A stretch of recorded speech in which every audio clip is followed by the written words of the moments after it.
حضرت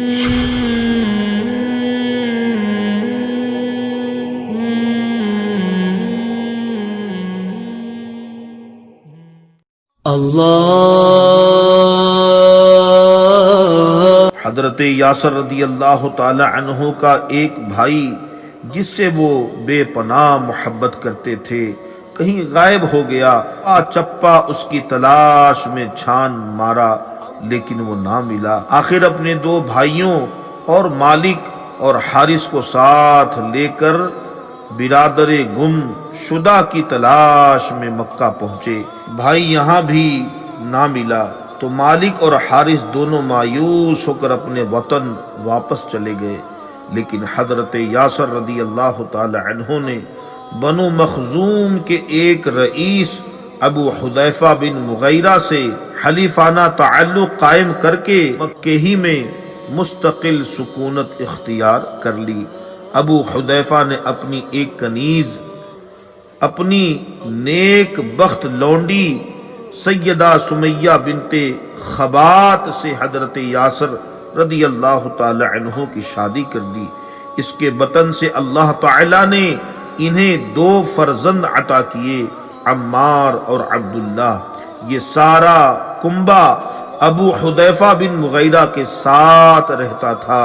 ابن سعد کا بیان ہے کہ جب تک ابو حذیفہ حیات رہا وہ یاسر اور ان کے اہل خاندان کے ساتھ حسن سلوک سے پیش آتا رہا۔ بعد اس کی وفات کے بعد مکے میں خورشید رسالت کا طلوع ہوا۔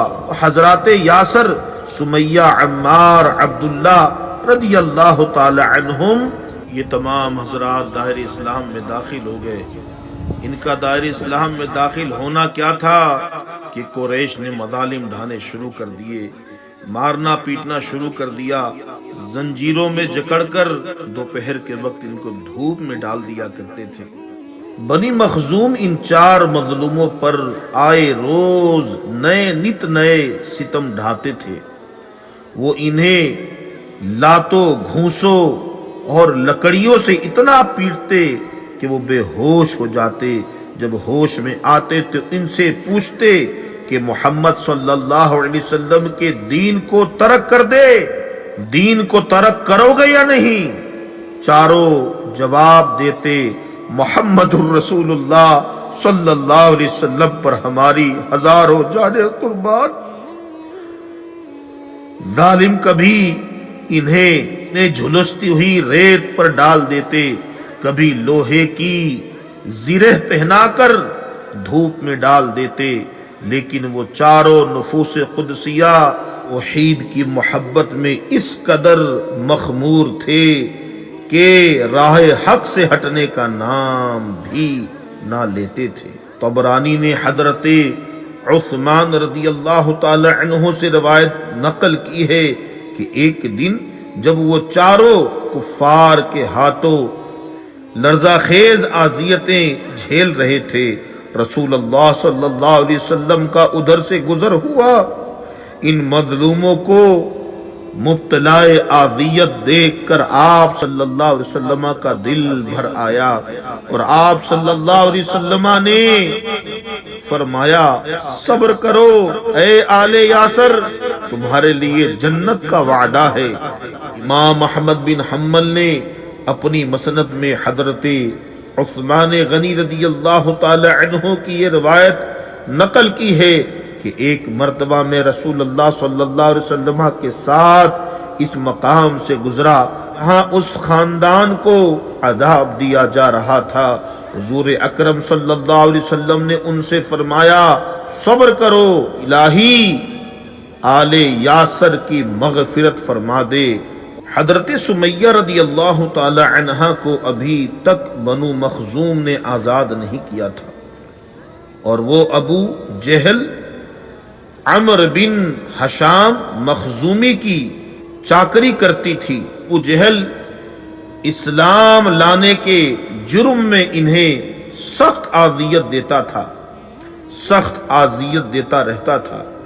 ایک دن اس قدر غضبناک ہوا، اپنا برچھا حضرت سمیہ رضی اللہ تعالی عنہا کو کھینچ مارا اور وہ زمین پہ گر پڑی۔ جام شہادت پی کر فردوس بری کو سدھار گئی۔ پھر ایک دن اس بدبخت نے تیر مار کر حضرت عبداللہ بن یاسر رضی اللہ تعالی عنہ کو بھی شہید کر ڈالا۔ بوڑھے اور ناتواں یاسر رضی اللہ تعالی عنہ کب تک یہ لرزہ خیز اذیتیں سہتے؟ جلد ہی وہ بھی مالک حقیقی کے حضور پہنچ گئے۔ ایک روایت میں ہے کہ کفار نے انہیں بھی برچھی مار کر شہید کر ڈالا۔ بعض روایتوں میں ہے کہ حضرت سمیہ رضی اللہ تعالی عنہ اور حضرت عبداللہ رضی اللہ تعالی عنہ کو حضرت یاسر رضی اللہ تعالی عنہ کی شہادت یا وفات کے بعد شہید کیا گیا۔ صورت واقعہ کچھ بھی ہو، ان تینوں مظلوموں نے اللہ اور اللہ کے رسول صلی اللہ علیہ وسلم کی خاطر اپنی جانیں قربان کر دی۔ حضرت عمار رضی اللہ تعالی عنہ پر بھی مشرکین نے بے پناہ مظالم ڈھائے۔ کبھی انہیں گرم لوہے سے داغتے، کبھی ان کو انگاروں پر لٹایا، کبھی پانی میں غوطہ دیتے، لیکن وہ سخت جان تھے، کسی نہ کسی طرح بچ گئے اور 91 برس کی عمر پا کر جنگ صفین 36 ہجری میں شہید ہوئے۔ ان کی پشت پر سیاہ لکیریں اور انگاروں سے جلنے کے داغ ساری عمر موجود رہے۔ راہ حق میں مصیبتیں جھیلنے کی یادگار ہی نہیں بلکہ ان کے لیے پروانہ مغفرت بھی تھے۔ حضرت عمار رضی اللہ تعالی عنہ چونکہ نوجوان تھے، ان کو بہت زیادہ مشرکین مکہ تکلیف دیا کرتے تھے۔ آپ ان کافروں کے چنگل سے بچ کر مدینہ شریف زاہد اللہ شرفوں و تعظیماً میں پہنچ کے مصطفیٰ کریم صلی اللہ علیہ وسلم کی خدمت میں رہنے لگے اور ساری تکلیفیں دور ہو گئی۔ اللہ تبارک و تعالیٰ ان نفوس قدسیہ کے نقش قدم پہ چلتے ہوئے زندگی گزارنے کی توفیق عطا فرمائے۔ زبیر اتاری مکی چینل کا خیال رکھیے گا، اگلی ویڈیو کا انتظار کریں، جب تک کے لیے اجازت۔ السلام علیکم ورحمۃ اللہ وبرکاتہ۔ یہ مقامات مقدسہ